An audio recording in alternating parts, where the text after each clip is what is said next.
Pleasure to talk to you about our program for this evening, impact of industry on a Cape Cod town, specifically impact of the glass operations here in the town of Sandwich.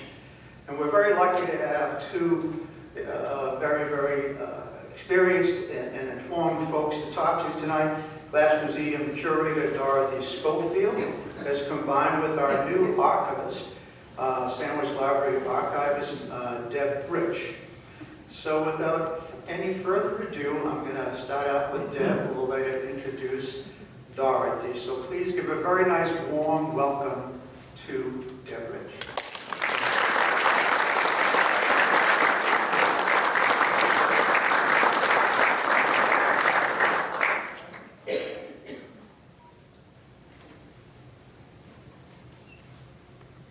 Thank you very much.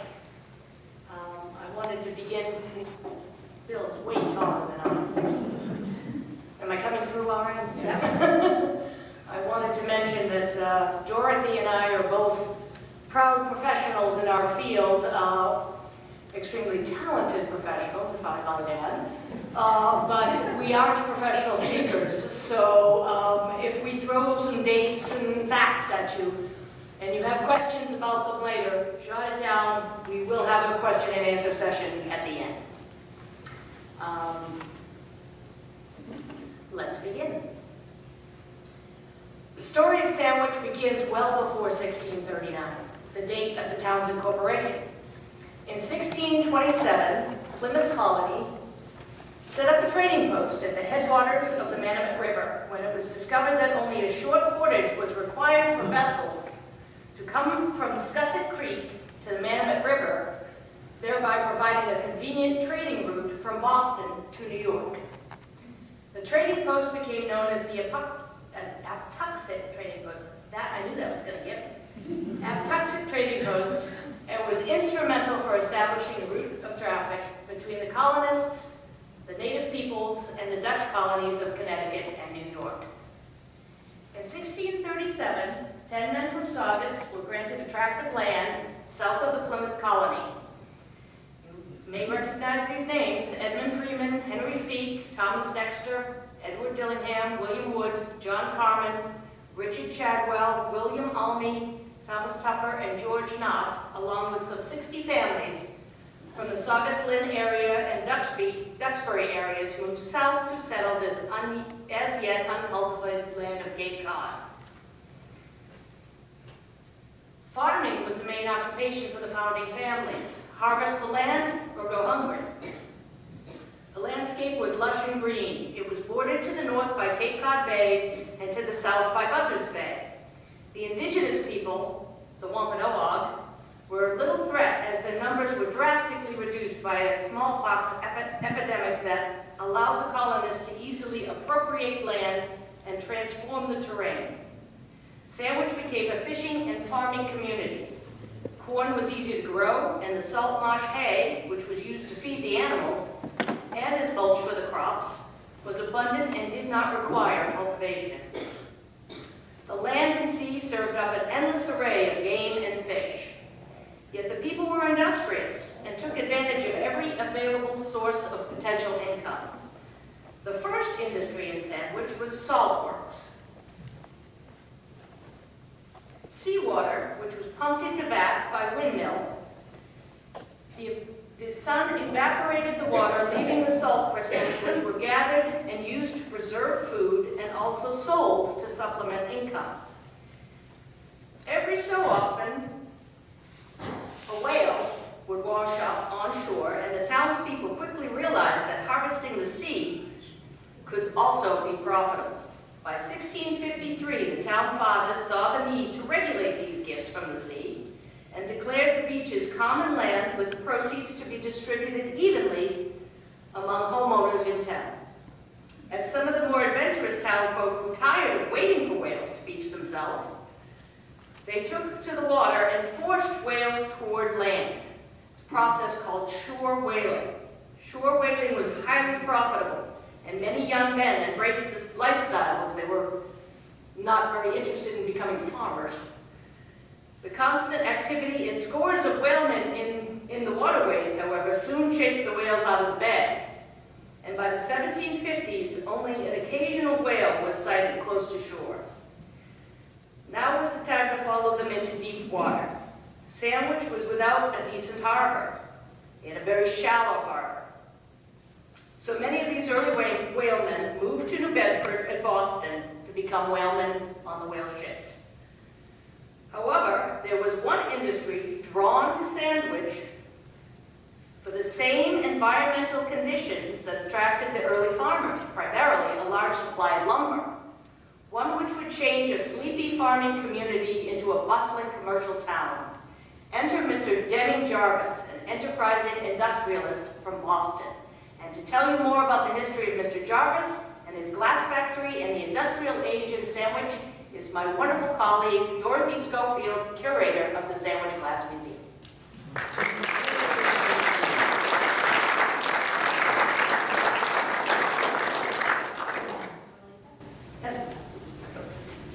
Hi, everyone.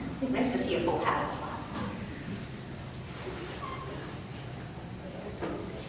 There's Demi. Demi Jarvis was a Boston businessman who decided to build his glass factory here. Now, prior to this venture, Jarvis had been a partner in an import and export firm that specialized in glass in China. Through his dealings, he understood the potential for growth of the glass industry in the United States. To that end, Jarvis was involved in the founding of 2 glass companies in East Cambridge, Massachusetts.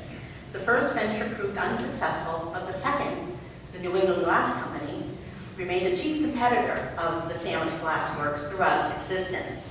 From 1818 until 1824, Jarvis served as agent for the New England Glass Company. So with this experience behind him, along with an inheritance of $25,000 to help fund his new enterprise, Jarvis decided to build his own glass factory. Now, Sandwich may seem an unlikely spot to build a glass house. At this time, most of Massachusetts glass houses were built in suburban settings such as East Cambridge or South Boston. So why Sandwich? First, Jarvis often visited the area as it was a favorite hunting and fishing spot for Boston businessmen. Sandwich had a shallow harbor and to aid in getting his goods to market, and he found land near the harbor that could be purchased inexpensively. Water access was key. And in 1825, there was a viable plan to build a canal connecting Cape Cod and Buzzards Bay.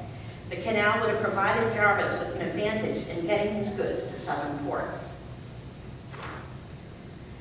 Sandwich was also the site of a busy commercial stage post, and there were several businesses in town that could help support the building of the factory, including a brickyard and lumber mills.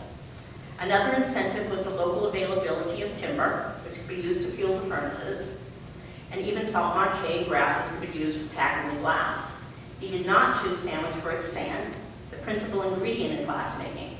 Sand or pure silica would first be shipped from New York and New Jersey, and later from western Massachusetts. July 4, 1825 marked the opening of the Sandwich Glass Manufactory.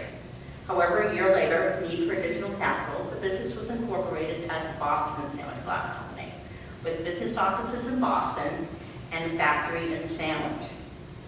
Jarvis remained in Boston and served as its agent or general manager, while his brother-in-law, William Stutson, served as factory superintendent. Now, the most important resource in the establishment of Jarvis's factory was his glass workers.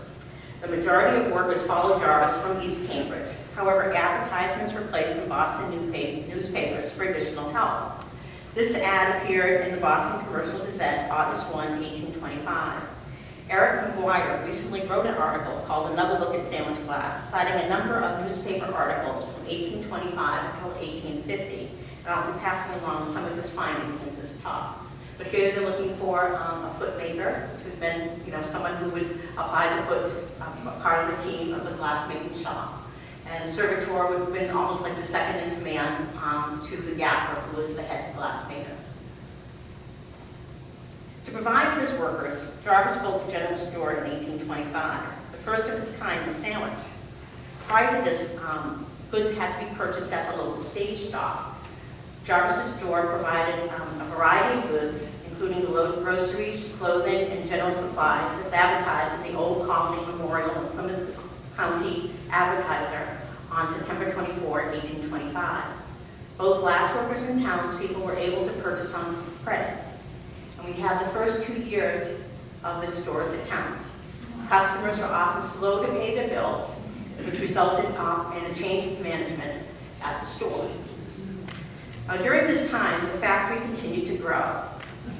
This small news item of a building of a new furnace appeared in the Boston Recorder on August 22, 1828. And it's interesting to note that it was built without the use of ardent spirits or liquor. Jarvis was a staunch supporter of the temperance movement, and he expected his workforce to live up to his standards, especially at the factory site. What I found intriguing was that it took 15 to 30 gallons generally of liquor to be on hand for the work for 12 to 15 workers as they built this furnace.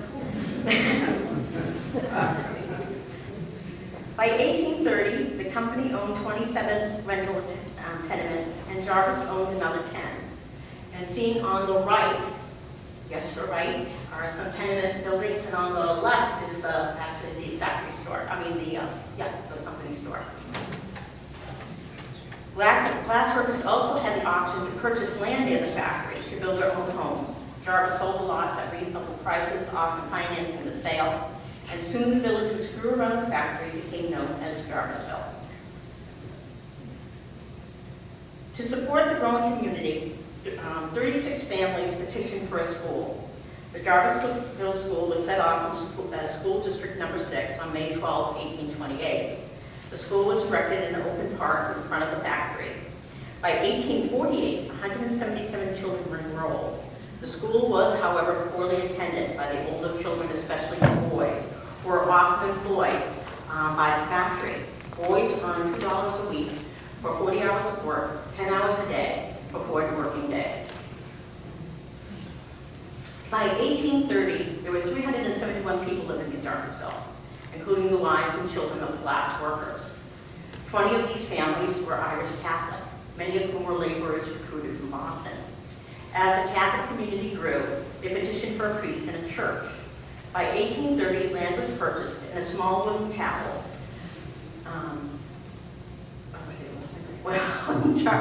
was built just outside the company bounds, near the entrance to the village. St. Peter's, as the chapel was known, became the first Catholic church on Cape Cod and was dedicated on September 19, 1830. At the time of the dedication, there were only 5 Catholic churches in Massachusetts.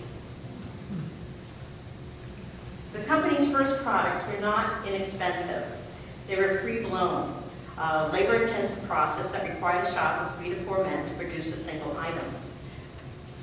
And here is an ad some of the early products from 1826, and that's blown sugar gold. It was made for Catherine Kern as a wedding gift by her brother who worked at the factory. Mechanization was needed, and Jarvis saw the necessity for a glass pressing machine. Although not invented in Sandwich, Jarvis was one of the first to recognize its potential. The company began pressing glassware in 1827. This is an ad for glassware in 1827. I highlighted the fact that about the pressed glass and the fact that they were making lamps with cup plate bases. That's a little lamp font on the cup plate base.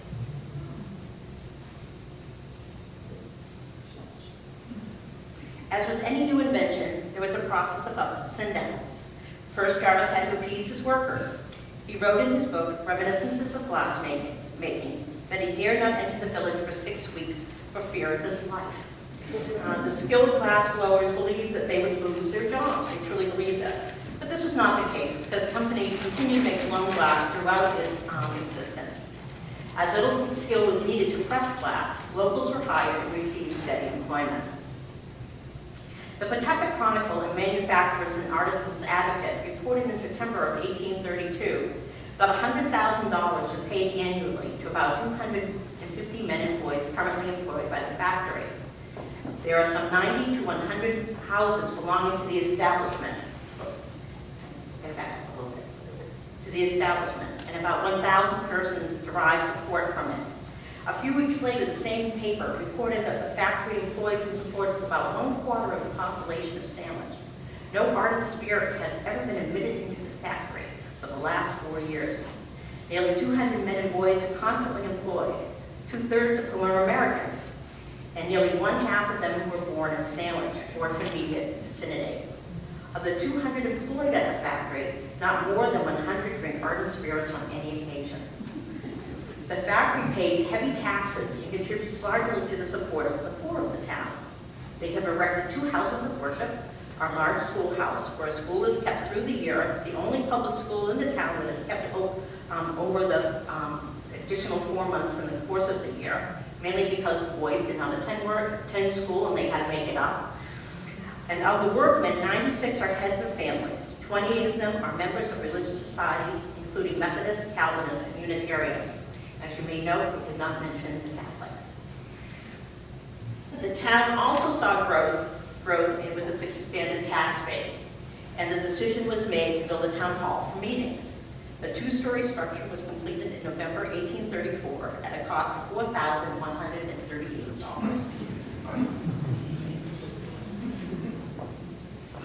In an article published in the Yarmouth Register and Barnstable County Weekly Advertiser in late 1838, a description of the factory was given.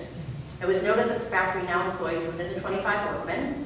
In Jarvisville, there were 60 dwellings with nearly 1,000 people residing there. This was a large jump in population. In the 1820 census, there were 2,284 persons living in Sandwich.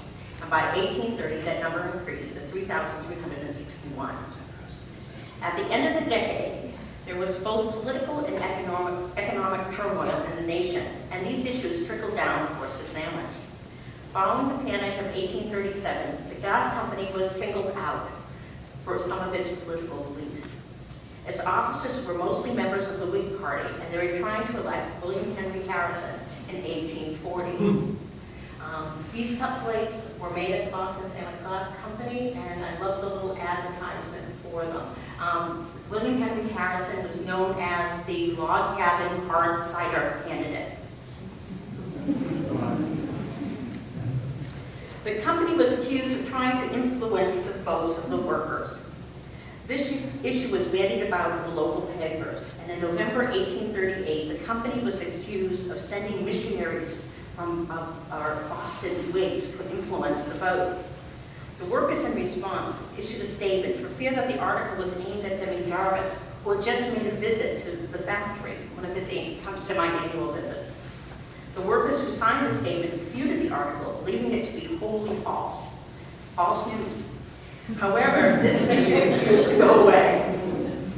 It was reported by the Boston Morning Post on April 30, 1840, that Richard Fay, treasurer of the company from 1837 to 1847, sent a letter to the workers, noting that the works would stop unless the Democratic Party workers changed their minds. Despite the Panic of 1837, the company rebounded. This article appeared in August 29, 1884 issue of the Public Ledger of Philadelphia. The article reports that the company employed nearly 200 men and boys. The boys earned $3 per week, and the men earned $12 to $15 per week, with glass cutters earning slightly more than that. Nearly 1/4 of the workforce was Irish. In 1845, the company was advertising in the Boston Courier, and which shows a variety of products, including cutwares in the form of perfume bottles, etc., pressed glass, apothecary wares, and lighting. By the mid-1840s, the factory is well on its way toward full recovery, due largely in part to the coming of the railroad. Upon completion of the Fall River Line in 1846, a petition was made to extend the line at Middleborough through Wareham to Sandwich, a distance of 27 miles. The Cape Cod Branch Railroad would serve both passengers and freight. At Sandwich, the line ended at a large depot building measuring 80 by 120 feet. The roundhouse for turning of the engine was a massive structure, standing nearly 120 feet high. The railroad opened in Sandwich on May 26, 1848. This led to a frenzy of building that included 3 churches, dwellings, shops, as well as the expansion of the glass factory. By 1850, the population of the town was 4,181.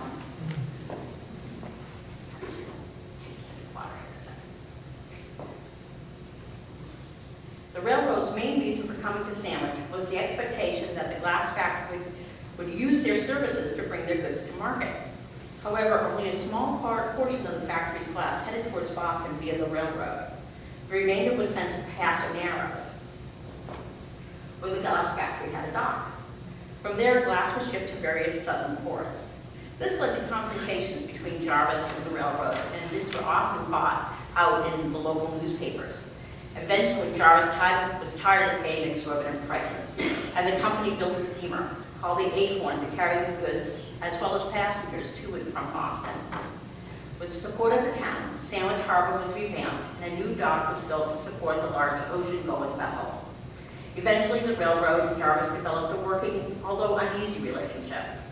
However, the bulk of the freight coming to and from the factory continued to be transported by water.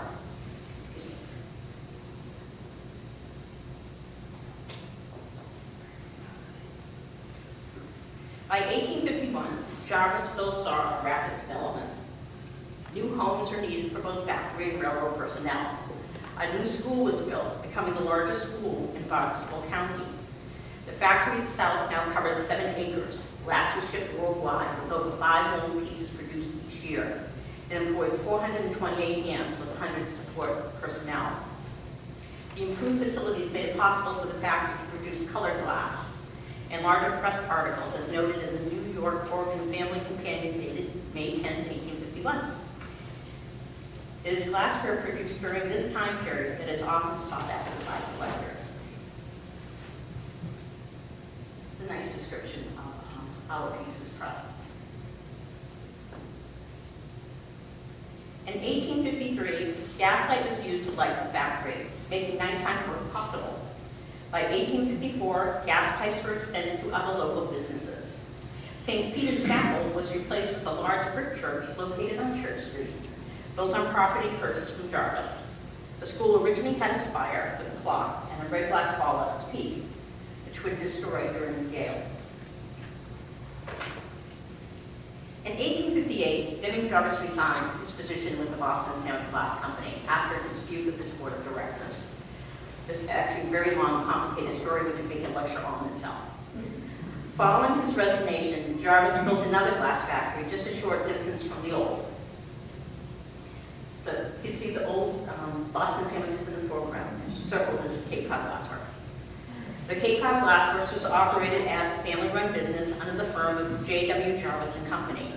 His son John served as superintendent of the factory in Sandwich, while Henry F. Higginson, Debbie's son-in-law, handled the business in Boston. Both are under the general direction of the older Jarvis. The company produced tablewares and lamps.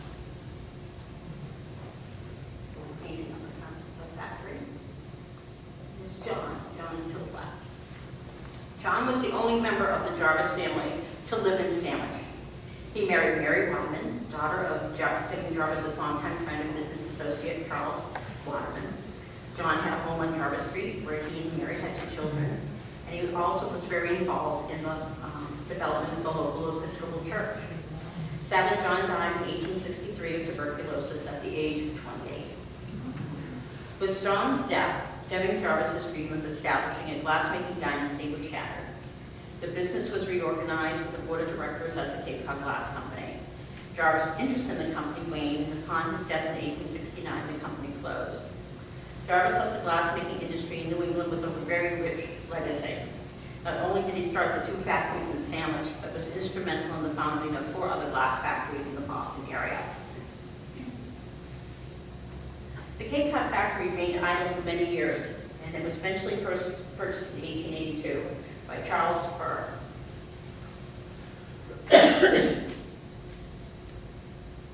When Jarvis resigned in 1858, he left the company in turmoil. For many years, Jarvis was the factory's guiding force. He was an astute businessman, and he was involved in every aspect of the company's operation. When he left, the board of directors wanted to prevent giving any single individual the power that Jarvis once held. Hence, Jarvis's responsibilities were divided among many individuals. And the two most important positions, that of factory superintendent and sales agent, were given to two brothers, George and Sewell Fessenden, both in the employ of the factory for many years. Unfortunately, turbulent times were ahead for the struggling glass industry in the Northeast, and the Fessenden brothers were faced with many challenges, including an ineffectual board of directors, a slumping market, higher fuel prices, and a growing glass workers union. The next significant event to impact sandwich in the glass factory was the Civil War. This lantern was made at the factory and was carried by the Sandwich Wideawakes, an abolitionist group, during the 1860 presidential campaign of Abraham Lincoln. This happens to be my most favorite piece in the museum. It says, it's cut Lincoln Hamlin on one side and Sandwich Wideawakes on the other. Soon after the shots were fired at Fort Sumter, South Carolina, on April 2nd, 1861, President Abraham Lincoln declared a state of insurrection and called for 75,000 volunteers. The first call for volunteers in Sandwich came on May 6, 1861, and 50 men were recruited. They were known as the Sandwich Guards. David Jarvis, in a show of support, offered free rent to families and volunteers living in houses that he owned. During the next 4 years, about 400 local men joined the Union Army, among them 100 glass workers. The Union fought bravely in many noted battles, including Vicksburg and Antietam. 54 Sandwich townsmen died in the war, including 13 glass workers. This, I believe, was taken at the town hall, some sort of cotillion, Liberty and Union, and there are, it's kind of dark, but there are some soldiers in uniform in the back. Love that picture. As with many industries in the North, the loss of skilled labor and raw materials severely interfered with production. However, in 1862, the Sandwich Glass Factory returned to full production. Glass was in high demand as sliding bags made in copper and pewter were scrapped for the war effort. It was noted in an 1863 local newspaper that both glass houses employed about 800 workmen, and they were in operation both day and night. However, a change in glass formula would soon cause a shift in glass production. William Layton Sr. of Hosmer Glass Factory in Wheeling, West Virginia, perfected a lime glass formula for glass pressing. Sandwich's reluctance to switch to the less expensive lime glass from its expensive lead formula caused them to be less competitive in the pattern or pressed glass market. Also at this time, glass factories shifted to coal as a major source of fuel, and the factories located nearest to the coal deposits of western Pennsylvania gained yet another advantage over the northeastern glass houses.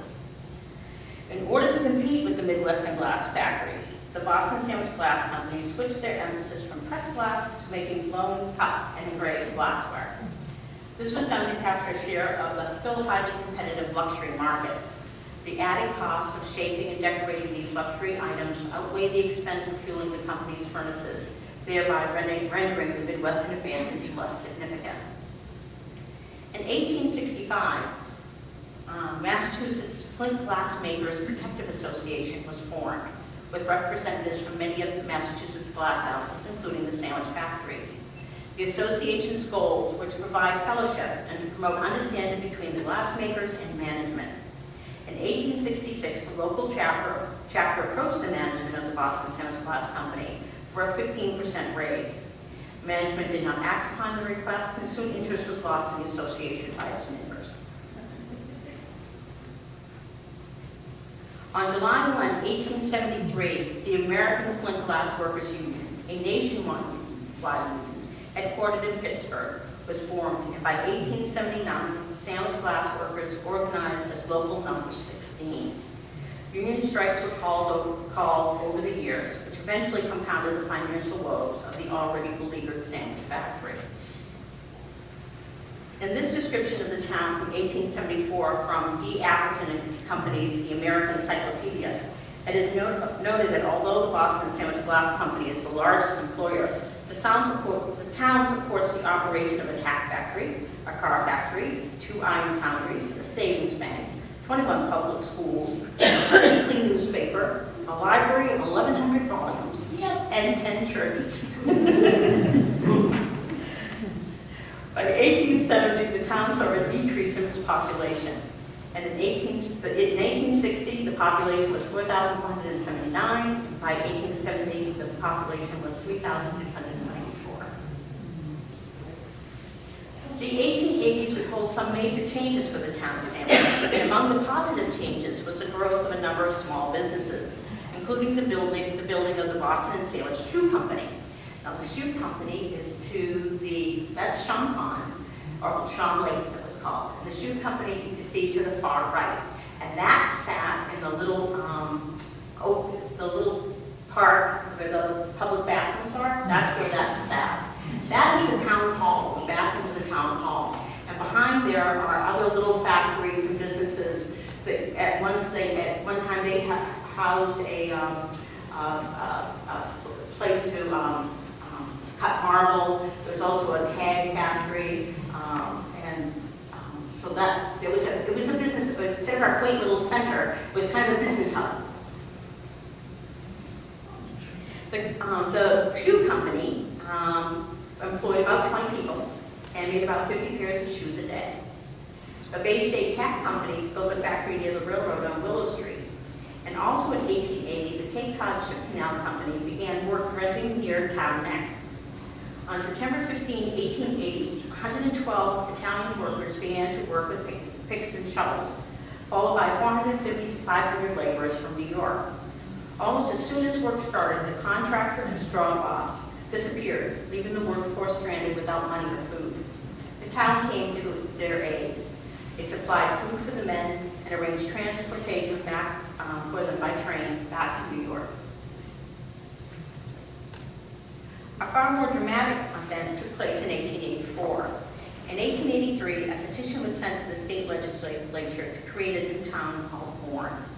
Although there was only a slight decline in population between 1870 and 1883, it didn't reflect the overall decline in population in Old Sandwich versus the growth of the western half of the town, or the Bourne area, which is seen in the substantial influx of new businesses as well as new homes.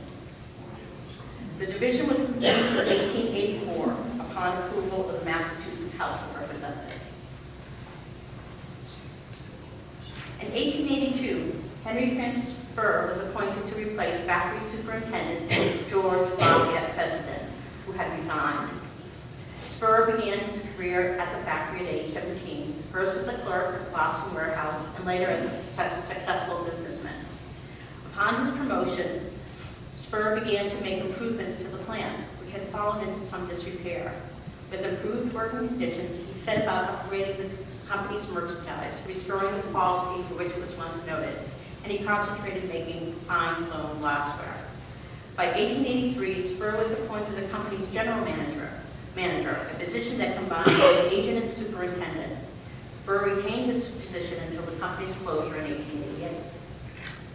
Despite Spur's best efforts to keep the company afloat, stiff competition from Midwestern glass companies, along with rising costs of raw materials and aggressive labor union, all contributed to the downfall of the Boston and Sandwich Glass Company. When the American Flint Glass Workers Union called for a national strike on December 30, 1887, the sandwich glass workers complied. Negotiations remained at a standstill, with the glass company losing profits with each passing month. Finally, on August 15, 1888, the company's board of directors voted to close the factory and sell all assets.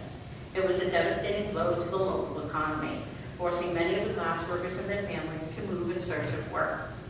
On October 15, 1889, the factory was sold to the Electrical Glass Corporation for a sum of $20,000. The corporation was sadly not successful.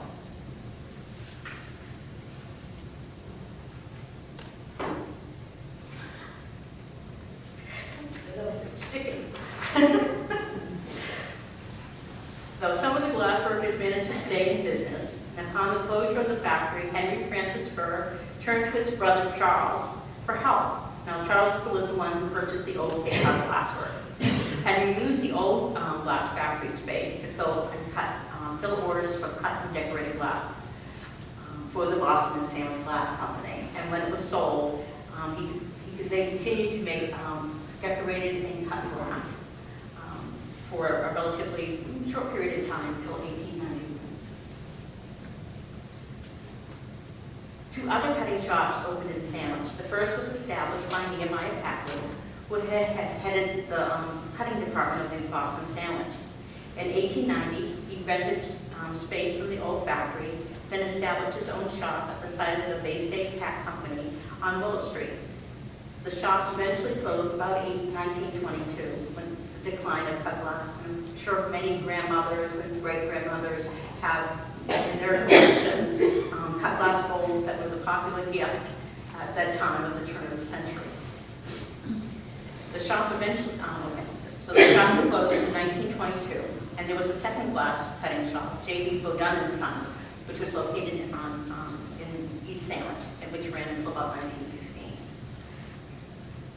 And the one thing I want to mention before it even comes up is cut glass is one of the most difficult things to identify as a manufacturer, mainly because there were all these little cutting shops all around. They would buy blanks, say, from Dorflinger, which is what Nehemiah Packard did, and probably Godin as well.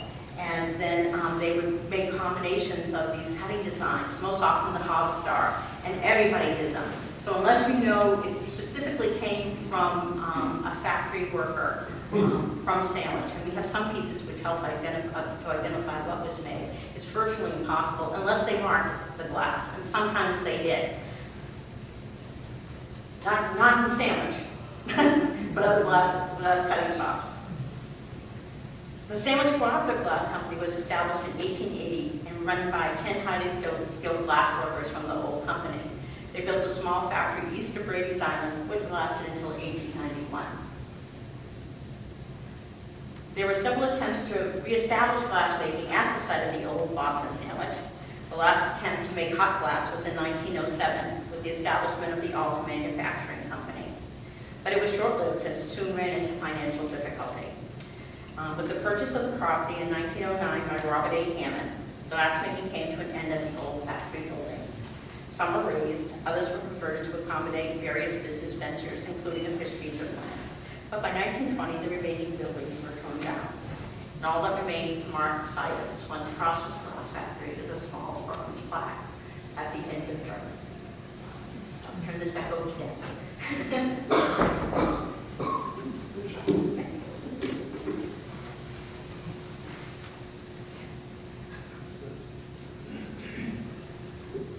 Okay, for the last bit of the talk tonight, we're going to go back a little bit. We're going to talk about the events that happened, that occurred to transform the Cape and the town of Sandwich apart from the glass factory. As Dorothy mentioned, the railroad was a critical asset to the Boston Sandwich Glass Factory. Before there were locomotives, however, there were rail lines. The glass factory used horses to pull cars from the factory over the marshes to the sea. However, with the introduction of the steam locomotive, railways became the preferred method of transportation, both for shipping and for traveling. Incorporated in 1846, the Cape Cod Branch Railroad provided a rail link from the Fall River Railroad line. Now, Dorothy mentioned this, I'm just going to repeat it if I have your indulgence. From Middleborough to Cape Cod, and in 1848, the railroad reached Sandwich, and so began the on-again, off-again relationship between Deming Jarvis and the railroad. That is a actual 1848 engine, so any engine that was coming from the Middleborough line through to Sandwich would look very similar to that. In 1853, the extension of the line to Hyannis was started, reaching West Barnstable in December of that year. On February 22nd, 1854, the Cape Cod Branch Railroad was renamed the Cape Cod Railroad Company, And in the spring of 1854, construction continued with the railroad reaching Barnstable Village, Yarmouth Port, and finally Hyannis on July 8th of 1854. In 1868, the Cape Cod Railroad acquired a smaller railroad, Cape Cod Central Railroad, which had opened a small line from Yarmouth to Orleans in 1865. In 1871, the Cape Cod Railroad bought the Plymouth and Vineyard Sound Railroad Company, which had been incorporated in 1861, as the Vineyard Sound Railroad Company, intending to build a line from Buzzards Bay to Woods Hole. However, the road to Woods Hole was not yet complete until July of 1872, after the merger with the Cape Cod Railroad. Upon completion of the road, the steamboat service to Nantucket relocated to Woods Hole. They had been coming out of Hyannis. And the line was used for what they call the Old Colony's Dew Train, which provided an exclusive link for wealthy Boston businessmen to ferry to the Cape and the islands, to train to the Cape and ferry to the islands. In 1872, the Cape Cod Railroad had merged with the Old Colony and Newport Railway to form a new company renamed the Old Colony Railroad. The Cape Cod routes became known as the Cape Cod Division of the Old Colony Railroad. With much fanfare, the Old Colony Railroad completed the line to Provincetown in 1873.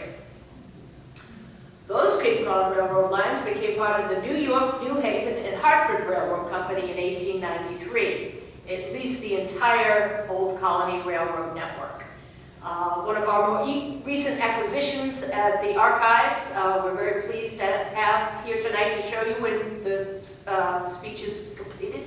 We have a receipt book that we received from the New York, New Haven, and Hartford Railroad Company. It was the receipt book that was actually used in Sandwich to record each train coming in and out of the station. By the mid-1800s, Cape Cod had been chiefly deforested because of early colonial settlement and intensive land use. The settlers, as you may know, heated their homes by fire, and it took close to 40 cords of wood to heat a home for a year, so you can imagine the amount of lumber used by the glass factory. Farmers planted crops that were generally unsuited to Cape Cod's thin, glacially derived soils, and cattle, which they had grazing on the grassy dunes of the coastal Massachusetts, and the salt marshes caused loose sands to overtake the richer soils. Dunes on the other cape became more common, and many small harbors were made less accessible when they filled in with eroded soils. So after 1860, in the opening of the American West, many of the farmers that had settled on the Cape moved west in search of better land. Another development that significantly changed life on the Cape was the digging of the Cape Cod Canal. The idea of constructing a canal was first considered by Miles Standish of the Plymouth Colony in 1623.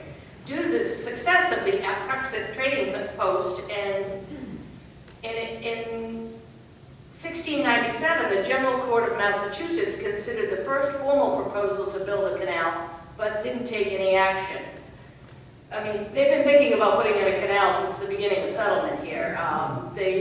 More energetic plans and surveys were made in 1776 by George Washington, no less. 1791, 1803, 1818, 1824 to 1830, and 1860. But none of these efforts ever came to fruition. The first attempts to actually build the canal didn't take place until the late 19th century. The earlier planners either ran out of money or were overwhelmed by the project's size. On June 22nd of 1909, construction finally began for a working canal under the direction of August Belmont Jr.'s Boston, Cape Cod, and New York Canal Company, using designs by engineer William Barclay Parsons. There were many problems that the engineers of the canal encountered. One was mammoth boulders left by the retreat of Ice Age glaciers. So they had divers go down and plant explosive to blow up these huge boulders.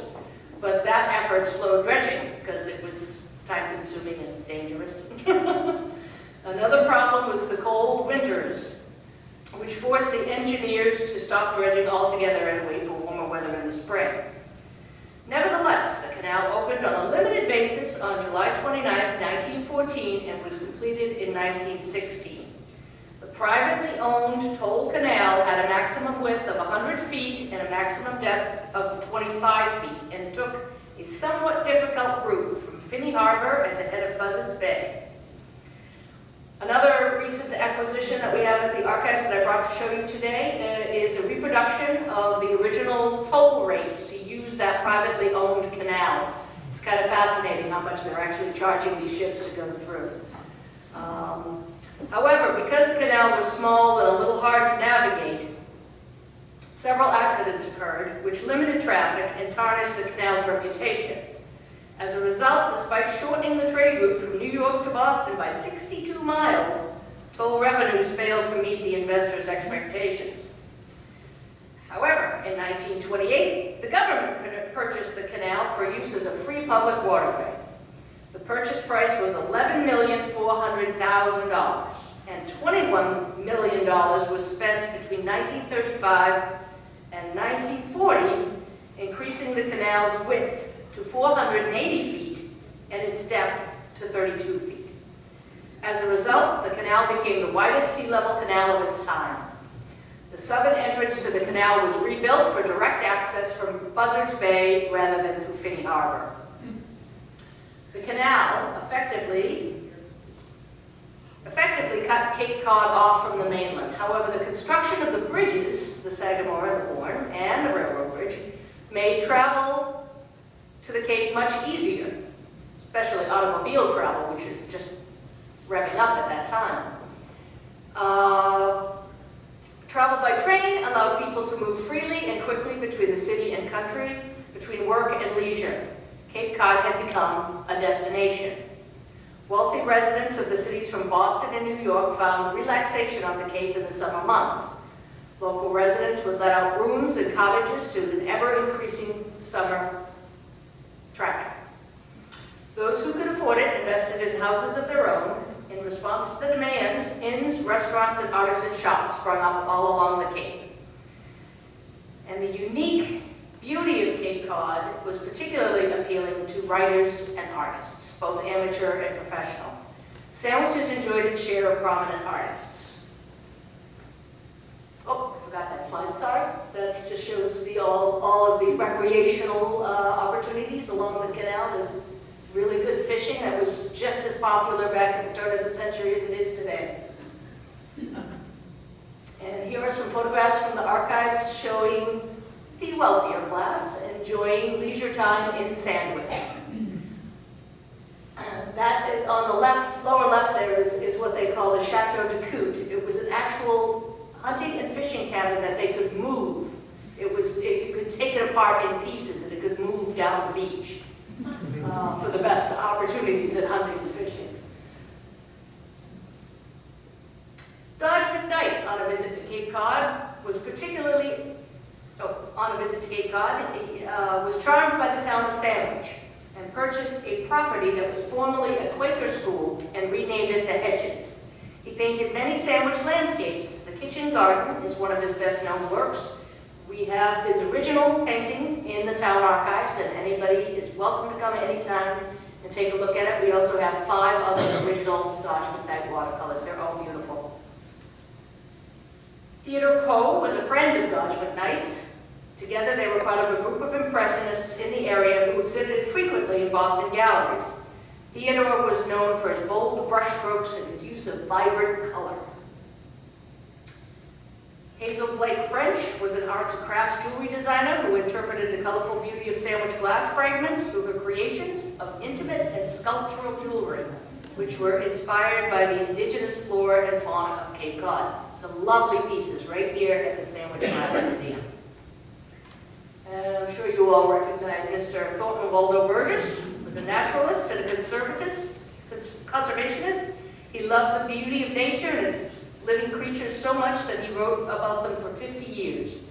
By the time he retired, he had written more than 170 books and 15,000 stories for daily columns and newspapers. Many of his outdoor observations in nature were used as plots for his stories. In his first book, Old Mother West Wind, published in 1910, the reader meets many of the characters found in later books and stories, including Peter Rabbit, Jimmy Skunk, Jerry Muskrat, Spotty the Turtle, and, of course, Old Mother West Wind. Sandwiches owes a lot of its success to its passionate, dedicated community who have learned from their past, lived for the present, and envisioned the future. Sandwich, perhaps more than any other town on Cape Cod, has diligently worked to protect its historic places and to preserve a hometown feel. Thank you for coming today. We hope you enjoyed our speech, and we would be delighted to take questions. And please remember to continually support the Sandwich Town Archives and the Sandwich Glass Museum. Thank you.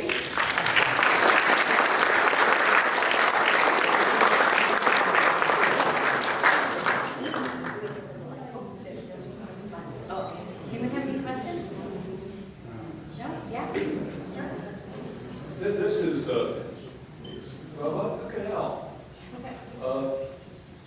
It occurred to me that as you were talking about the canal, August Belmont was a major financial contributor to the Democratic Party in New York. Grover Cleveland had visited a summer place in West Barnstable, I'll call it. West Sandwich, I should say. Do we know anything about whether there's any connection between, say, a political relationship between Cleveland and Belmont, and Belmont's eventual interest in the canal? Not specifically, not that I'm aware of. I would not be surprised. I know Grover Cleveland had several powerful political friends from Boston. And it may have been they who introduced him to Cape Cod, and he fell in love with it and built the Grey Gables. But I'm not sure of any specific relationship between Belmont and Grover. So that would be something for me to look up. Thank you for the question. Belmont was just, he was, I suppose you might say he was the Koch brothers of the New York Democratic Party. Well, then I wouldn't be at all surprised if there was a connection there. Any other questions?